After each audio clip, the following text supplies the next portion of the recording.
Halo semuanya, berjumpa kembali dengan channel Kuliah Online Ekonomi. Di video ini kita akan membahas salah satu topik di dalam ekonomi, yaitu circular flow. Nah, circular flow ini sebenarnya adalah untuk mengantarkan pemahaman kita tentang PDB yang akan dibahas di video selanjutnya. Sebelumnya kita telah membahas bahwa circular flow adalah salah satu contoh dari model ekonomi. Dan layaknya model ekonomi, tujuannya adalah untuk menyederhanakan fenomena yang sebenarnya terjadi di dalam ekonomi, gitu ya. Jadi circular flow ini adalah penyederhanaan dari interaksi serta arus uang dan barang di antara pelaku ekonomi. Siapa saja? Ada rumah tangga, ada perusahaan, ada pemerintah, dan juga masyarakat luar negeri. Nah, diharapkan dengan memahami circular flow ini, kita akan lebih mudah dalam memahami konsep PDB yang akan kita pelajari berikutnya. Ini adalah circular flow yang paling sederhana. Hanya ada dua pelaku ekonomi di sini, yaitu rumah tangga atau household dan perusahaan. Household akan menyerahkan faktor produksi yang kemudian akan memperoleh pendapatan. Sebaliknya, perusahaan akan menjual barang dan jasa yang diproduksinya. Sebagai timbal balik, ini akan dibeli oleh household dalam bentuk expenditure atau pengeluaran mereka.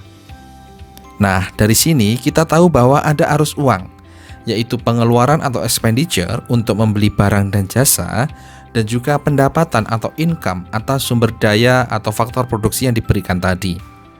Nah, inilah yang nantinya akan diperhitungkan dalam PDB. Apa saja? Yang pertama adalah barang dan jasa yang diproduksi. Oke. Yang kedua, opsi lainnya adalah pengeluaran yang dilakukan oleh unit ekonomi. Oke. Kemudian yang ketiga, opsinya adalah pendapatan yang diterima karena menyerahkan faktor produksi tadi yang diterima oleh unit ekonomi. Nah, idealnya nilai produksi tadi itu sama dengan pengeluaran dan sama dengan pendapatan. Pertanyaannya adalah, apakah benar semua pendapatan yang diterima itu akan sama dengan pengeluaran yang dilakukan? Oke, kita mengenal adanya saving. Jadi ini adalah circular flow yang telah direvisi dengan menambahkan saving. Sebagian pendapatan ada yang ditabung di lembaga keuangan. Oke, jadi di sini tidak semuanya digunakan untuk expenditure barang dan jasa. Namun kita harus tahu bahwa uang tabungan ini selanjutnya akan digunakan oleh perusahaan untuk mengembangkan usahanya melalui investasi. Ini yang nanti kita sebut sebagai konsumsi yang dilakukan oleh perusahaan dan nanti kita sebut sebagai investment. Dan di sini sekali lagi pendapatan sama dengan pengeluaran.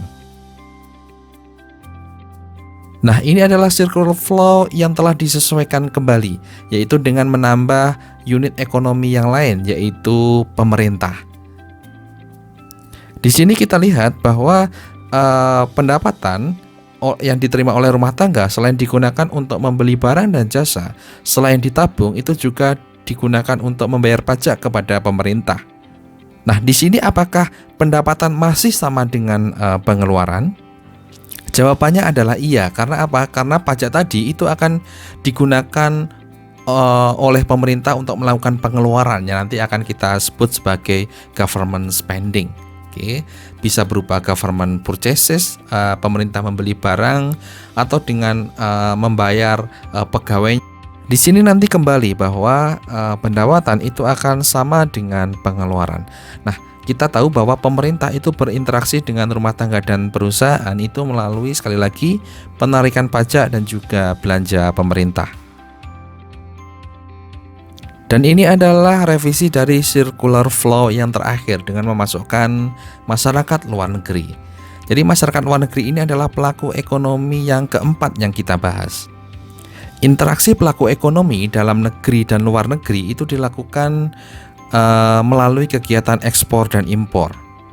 Di sini yang perlu ditekankan adalah bahwa sebagian barang dan jasa yang diproduksi di dalam sebuah negara yang diproduksi secara domestik itu akan dinikmati oleh orang di luar negeri, dan juga sebaliknya produk dan berupa barang dan jasa yang diproduksi di luar negeri itu sebagian dikonsumsi oleh masyarakat domestik. Ini yang menjadi dasar kita nanti dalam membahas PDB.